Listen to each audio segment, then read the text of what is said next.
Sinibingelele kwisitobhu seshumi nesishagalolunye 19 episode asiqaleni.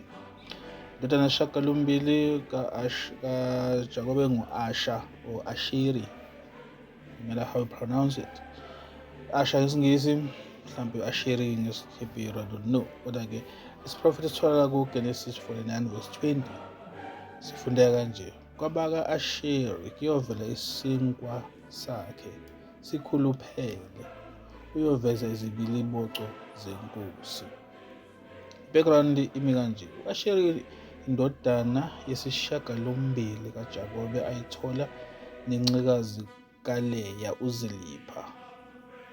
So ingane yesibili lenakazi incekukazi. Okwase ingane yesibili ya. Khona uLeya wathi, ngenjabulo yami ngoba uqinisekile amadodana azothi ngiyajabula. Wayeqamba igama lokuthi ngu-Asheri ngesiHebheru elihunyushwa ukuthi injabulo yami ngolimi lwethu lwesiZulu. Isizwe sika-Asheri-ke sahamba kanye nesakwa-Efrayimi noManashe kanye nababebhaciswe as refugees besizwe sikaZebuloni, amaDutch. Isizwe-ke sika-Asha sachitha, I'll say Asha or Asheri, seyinto leyo. Isizwe sika-Asha sachitha isikhathi eside kuma-British Isles. Enye yezingxenye yesizwe sama-Ashurites silotshiwe kuNumeri 24 verse 6, sibizwa ngama-Heberites ngolimi lwesiHebheru, ongwaqa HBR ngamagama awumsuka kaHeber, Hebrides. Amagama atholakala e-Ireland naseScotland.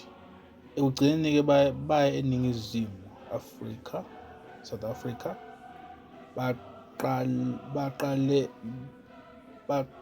baqale ukugcwalisa isiprofethi sikaJakobe sithi isinkwa sika-Asha siyakuba ngamanoni futhi ayoletha izibiliboco zobukhosi or izibiliboco zasebukhosini. Genesis 49 verse 20. Isizwe sakwa-Asha-ke sasilawula izimayini zikaThayela zaseCornwall ezazinikela ngezinto zethempeli likaSolomoni. Izimayini zaba ngumnikelo wokuqala emakhosini omhlaba. Babeka izibiliboco zegolide etafuleni lenkosi. Ngaleyo ndlela kwasunguleka i-Gold Coast yaseNingizimu Afrika kanye nokuhwebelana kwayo nezimayini zasegolide. I-Republic of South Africa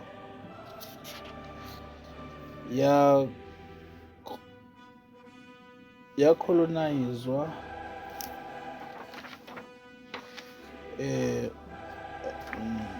i-mixture yabantu baseBrithani namaDutch ababaziwa ngamaBhunu nama-Ashurites. Right? I think lana asizuke naba isimbule ne. Asiqhubekeni-ke size kwindodana yesishagalolunye, Issachar kaJakobe. Issachar is isiprofethi sakhe sitholakala kuGenesis 49 verse 14 to 15. U-Issachar uyimbongolo enamathambo aqinile elala phansi phakathi kwezikhwama zesihlalo sayo ezimbili, futhi uyobona ukuthi indawo yokuphumula yinhle nokuthi izwe limnandi. Uyokwehlisa ihlombe lakhe ukuze athwale imithwalo, futhi uyokwenza umsebenzi ophoqelelwe ubugqila. Background: u-Issachar indodana yesishagalolunye kaJakobe eyithola kuLeya, okwasekuyingane yesihlanu ezalwa nguLeya. uRubeni watholela unina amandrake, izimbali zothando noma izitshalo zothando. uRaheli wawathanda impela, wase ecela kuLeya. uLeya wathi uzowathola kuphela uma ezomvumela eyolela nomyeni wakhe. Probably kwakumele kube yi-10 kaRaheli yokuba nomyeni. So wavuma uRaheli. uJakobe wabesela noLeya. uNkulunkulu wamuzwa uLeya wamphendula, wakhululwa wazala indodana wayiqamba ngokuthi-ke ngu-Isakhari ngeSihebheru, okuhunyushwa ngokuthi-ke inkokhelo yomqashwa. From emazwini kaLeya athi, uNkulunkulu unginikile inkokhelo yomqashwa ngoba nginike umyeni wami incekukazi yami. In short, singathi igama lithi inkokhelo. Isizwe sika-Isakhari sadlula eRussia sisendleleni eya ezindaweni zase-Scandinavia, Finland naseGreenland. Genesis 49:14-15 usinikeza umkhondo wokuthi babekuphi. Ithi u-Isakhari uyimbongolo enamandla elala phakathi kwemithwalo emibili, futhi wabona ukuthi ukuphumula kuhle futhi izwe limnandi.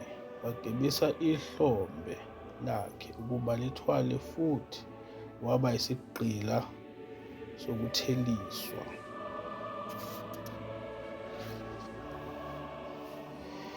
Izwe laseFinland sekuyisikhathi eside liyindawo ephakathi noma ihawu ebuffer kwamazwe aqhudelana ngamandla okuyiRussia neSweden. Kusukela ku-1899 kuya ku-1905, iRussia yayibusa iFinland futhi yayithela intela yombusi uTsar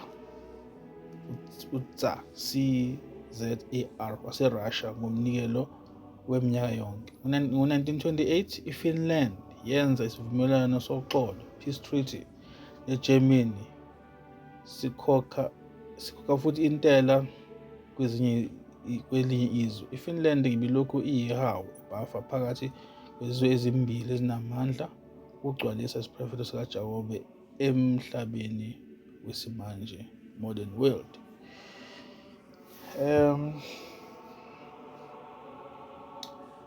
Nalana ngazi mafanele ngichaze kabanzi nginama 3 minutes oseleyo before ngiyivale ngoba angisaqhubeki manje. Mangithatha uZebulon manje uzoba umuntu omude kakhulu uZebulon, so ngibamba lana-ke. So ngicabanga ukuthi kuyacaca ukuthi iFinland iyini, bathi iyimbongolo, imbongolo yesiqila basically.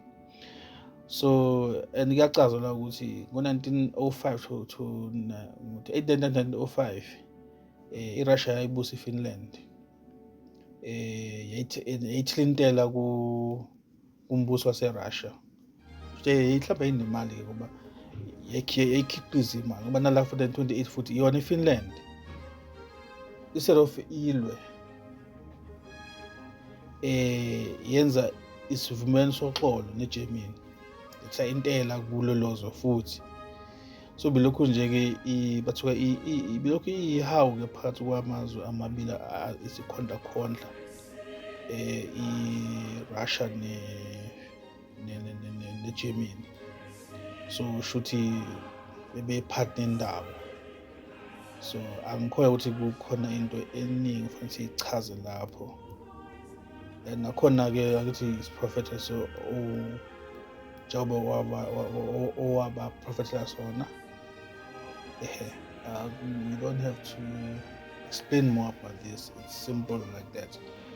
Bengihambisa isikhathi nje nangikhuluma, so but-ke sengiyayivala nami le chapter in episode 19. I think 19, yes. So masibonge ukulalela kwenu, sibonge usipha indlebe. Masize kwenye-ke episode yama-20 manje. Siyaqeda khululekana kusekude. Mase siwini indodana ye-10 sokusele only 2, then we are done. Sesingabe sesenze conclusion, but sesiqedile basically. Masibonge.